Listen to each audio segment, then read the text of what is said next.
Dadalaw man sa yumaong kaanak o magtitinda ng mga kandila at bulaklak, paagahan ng diskarte ng mga bumibisita sa Manila South Cemetery.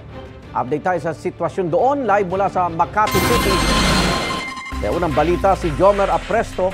Jomer! Igan, tuloy-tuloy lang ang pagdating ng mga bumibisita sa mga punto dito sa Manila South Cemetery. Kahapon, umabot sa mahigit 13,000 ang mga naitalang bumisita rito. Pero kaunti pa raw yan dahil ngayon talaga ang inaasahang pagdagsa ng mga bibisita rito.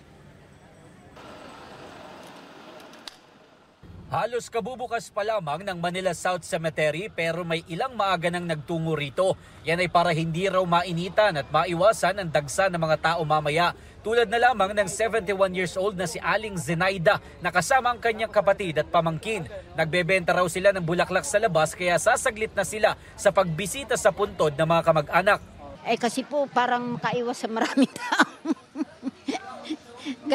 Kasi mamaya siksika na po. Si Sita naman kasama ang kanyang mister na bibisita sa puntod ng kanilang anak. Every Sunday nandito po kami. Inagahan namin kasi mamaya marami ng tao. Base sa pinakahuling datos ng PNP, aabot sa mahigit 300 katao ang naitalang bumisita rito mula kaninang alas 5 ng madaling araw, habang umabot naman sa mahigit 21,000 ang naitalang bumisita rito magmula noong October 30. Tulad pa rin ng dati, i-inspeksyonin muna ang dala ng mga bisita. Kukumpiskahin ang mga ipinagbabawal tulad ng mga patalim, matutulis na bagay, alak, mga sound system, sigarilyo at mga flammable materials.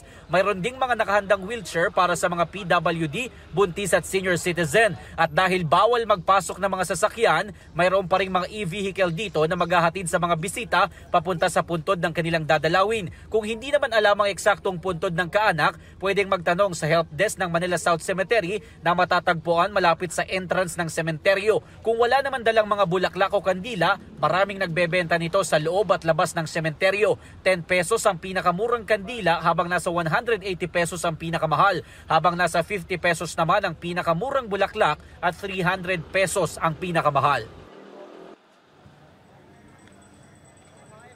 Samantala, Igan, bukod sa PNP, nakaantabay rin sa loob ng sementeryo ang ilang rescue volunteer para tumulong sa mga bibisita rito. Bukas ang Manila South Cemetery hanggang mamayang alas 7 ng gabi. At yan ang unang balita mula dito. Ako po si Jomer Apresto para sa GMA Integrated News.